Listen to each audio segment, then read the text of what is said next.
In the heart of the bustling city, where towering skyscrapers scraped the sky and the relentless hum of traffic was a constant companion, there lived a young man named Thomas.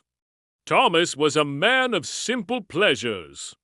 They'd scaled mountains together, traversed forests, and walked the streets of countless cities.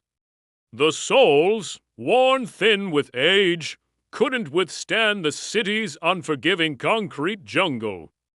And so it was that Thomas found himself at Lewis's shoe shop, a place steeped in tradition and the aroma of leather. It wasn't just any cobbler who worked there, no, sir. It was Lewis himself, a man whose hands seemed to hold ancient secrets, whose eyes twinkled with an otherworldly wisdom.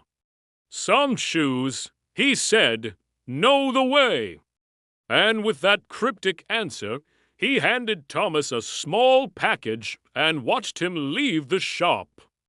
These boots were more than just footwear to Thomas. They were his confidants, silent witnesses to his joys and sorrows. They were a part of him. As he tucked the feather away, he couldn't shake off a strange feeling, a sense of adventure calling to him, urging him to follow the path laid out by the mysterious shoes. "These are good boots," he said at last, his voice like the rustling of old parchment.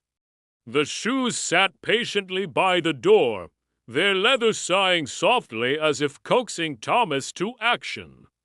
It was a place he'd never seen before, its trees heavy with ancient secrets, its leaves whispering tales of magic and mystery. "I've been expecting you." Thomas started. How did she know his name? "You have come far, Thomas," she said, "but your journey has just begun." "These shoes," she indicated the ones on Thomas's feet, "they have brought you here for a reason. They have chosen you." Before he could ask, the woman gestured for him to approach. As he stepped into the forest, the trees closed around him, forming a protective circle. As her touch lingered on the leather, the shoe seemed to glow faintly. "These shoes," the woman continued, "are no ordinary footwear. They are enchanted. They have walked with legends, and their soles hold the wisdom of ages." The shoes were not just a magical find.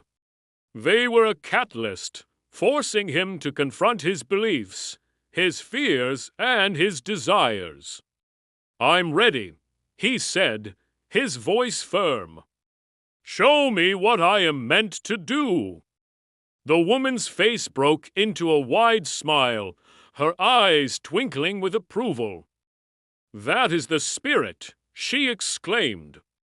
"That is the spirit of adventure, of courage, of discovery.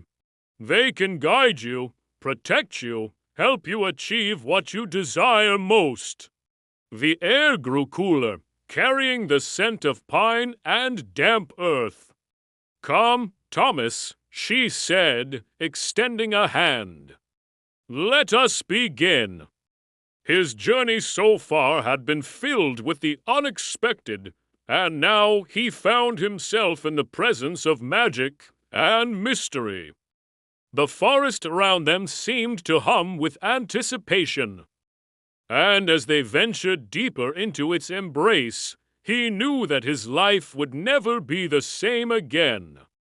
The shoes had spoken, and Thomas was ready to listen. In time, you will. Thomas was ready. Ready to face whatever challenges awaited him, ready to uncover the mysteries that lay ahead, and ready to discover the true meaning of his extraordinary journey. He realized that his journey was not merely a physical one. It was also a path of self-discovery, a test of his beliefs and perceptions. "Do not be afraid, Thomas," she said, "for the shoes have chosen you. You have something special to discover. You will encounter wonders that will challenge your understanding, but also dangers that will test your resolve. What you choose to do, Thomas, is in your hands. You have the power to shape your destiny. But you must first understand the responsibility that comes with such power. These shoes are not just a means to an end. They are a connection to something greater, a reminder that magic still exists in this world if you have the eyes to see it. The only sounds were the rustling of leaves and the distant hoot of an owl. The path led right into its heart, and Thomas hesitated. A shiver ran down his spine, a mixture of fear and excitement. He couldn't bear the thought of wasting his life away. So he decided to take a break from his mundane existence and go exploring. They've got character, soul, but they're done. There's nothing more I can do. In the center stood a majestic oak, its branches reaching up like gnarled fingers. And beneath that oak sat an old woman. Her back was bent with age, but her eyes shone with a youthful light. The shoes seemed to have a mind of their own, guiding him along hidden trails, over babbling brooks, and through sun-dappled glades. He followed, not knowing where the path would lead, but trusting the shoes implicitly. They weren't just any shoes. They were magnificent. Made from the finest leather, they gleamed as if polished by moonlight. Intricate patterns adorned them, telling tales of distant lands and forgotten lore.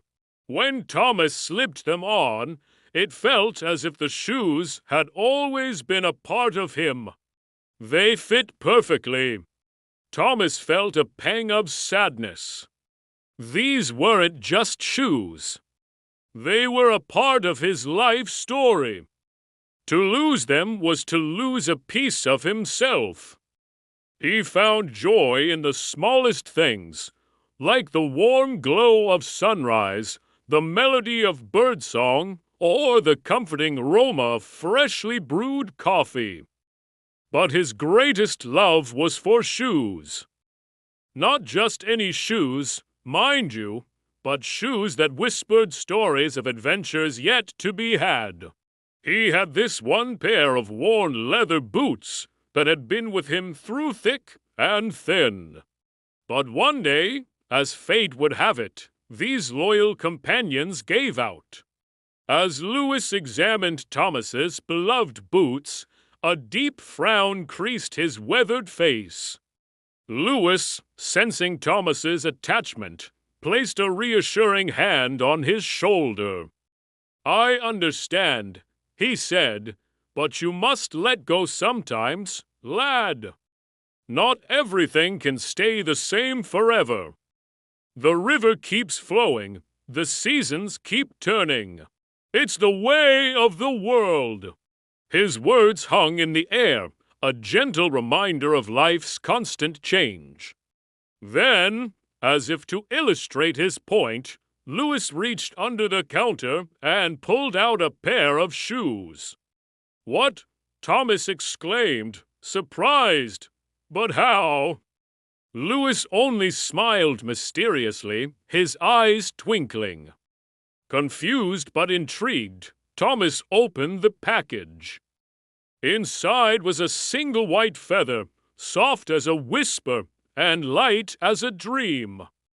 Days turned into weeks, each day blurring into the next in a monotonous routine. He started with the nearby hills, their familiar slopes offering a comforting sight. But as he walked, he realized he wasn't walking alone. As evening began to fall, casting long shadows across the land, Thomas found himself at the edge of a forest. Just then, the shoes seemed to nudge him forward, their touch a reassuring presence in the gathering darkness. Suddenly, the trees parted, revealing a clearing bathed in moonlight. "Welcome, Thomas," she said, her voice like the chime of a distant bell. When he was close enough, she looked up at him, her gaze penetrating. Thomas shook his head in confusion. "I don't understand," he said. The woman smiled. "You will," she said cryptically. She reached out a gnarled hand and placed it on one of the shoes. Overwhelmed by what the woman had revealed, Thomas struggled to find words. The old woman, sensing his disbelief, chuckled softly. Her words echoed in Thomas's mind, stirring a sense of wonder and caution within him. The woman continued, her voice growing stronger. "The shoes will lead you to places unseen, to moments frozen in time." Thomas looked down at his feet, at the shoes that suddenly seemed heavier, more significant. He knew that what the woman said was true. With newfound determination, Thomas met the woman's gaze. She rose from her seat, her movements surprisingly graceful for one so aged. Taking her hand, Thomas felt a surge of energy. And so their journey continued, guided by enchanted shoes and an enigmatic old woman, deeper into the mystical forest where the very trees whispered tales of magic and adventure.